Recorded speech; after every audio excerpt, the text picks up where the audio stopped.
Thoughtful. En 1492, algo ocurrió en la península ibérica que no solo transformó un reino, transformó el mundo entero. España aún no era la nación moderna que conocemos hoy. Era un conjunto de territorios con heridas abiertas tras siglos de guerra. Durante casi 800 años, gran parte de la península había estado bajo dominio musulmán. Al-Ándalus no fue simplemente un territorio conquistado, fue una civilización brillante.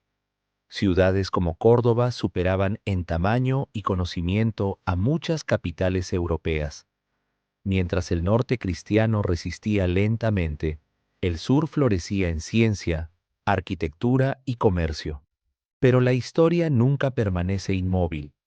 Con el paso de los siglos, pequeños reinos cristianos comenzaron a fortalecerse. Castilla, Aragón, León, Navarra.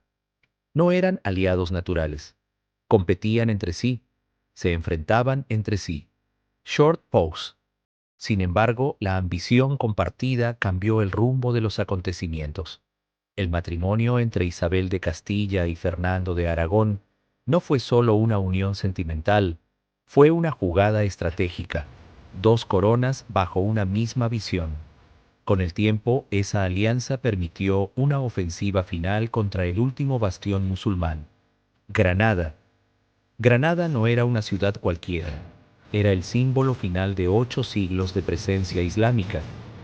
En 1492, tras meses de asedio, la ciudad cayó. Boabdil entregó las llaves. La reconquista había terminado, pero la verdadera transformación apenas comenzaba. Con la guerra concluida, los reyes católicos enfrentaban una pregunta crucial. ¿Qué hacer con un reino recién unificado? Necesitaban estabilidad, necesitaban recursos, necesitaban una visión que proyectara poder más allá de sus fronteras. Short pause. En ese momento apareció una propuesta arriesgada.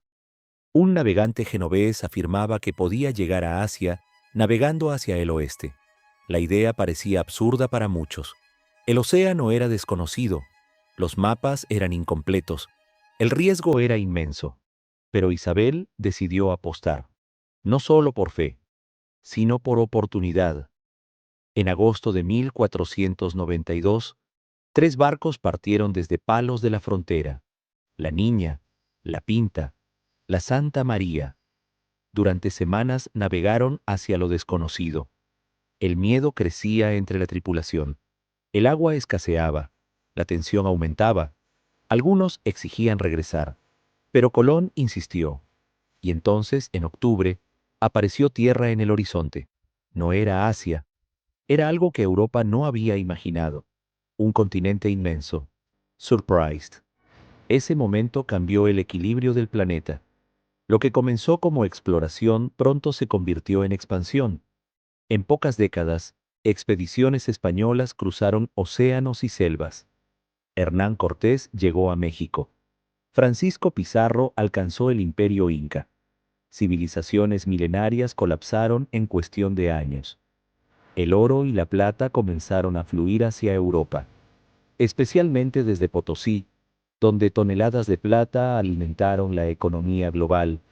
España se convirtió en el centro de un sistema mundial emergente. Las rutas marítimas conectaron América, Europa y Asia. Por primera vez en la historia, el planeta quedó unido de forma permanente.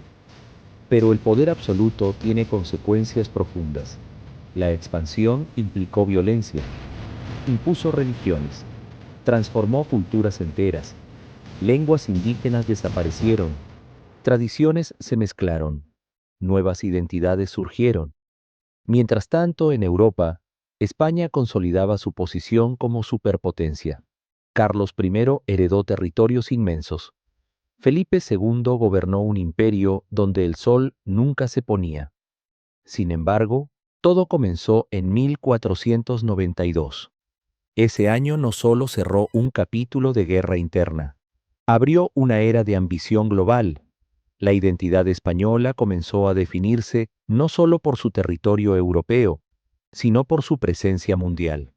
La religión, la lengua y la cultura, viajaron miles de kilómetros. Hoy más de 500 millones de personas hablan español. Ese legado se remonta directamente a aquel año decisivo. Thoughtful. Pero la historia nunca es completamente luminosa. El impacto humano fue inmenso.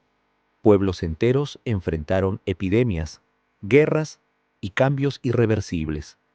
1492 fue grandeza y tragedia al mismo tiempo. Fue oportunidad y conflicto. Fue fe y ambición. En un solo año terminó una guerra de siglos. Se consolidó una unión política. Y comenzó la primera globalización moderna. El mundo que conocemos hoy, conectado, interdependiente, multicultural, tiene su origen en aquel momento. España dejó de ser solo un territorio europeo. Se convirtió en protagonista global. Y aunque el imperio ya no exista, las consecuencias de 1492 siguen presentes en cada mapa, en cada idioma compartido, en cada conexión entre continentes. No fue solo un año, fue el punto de partida de la era moderna.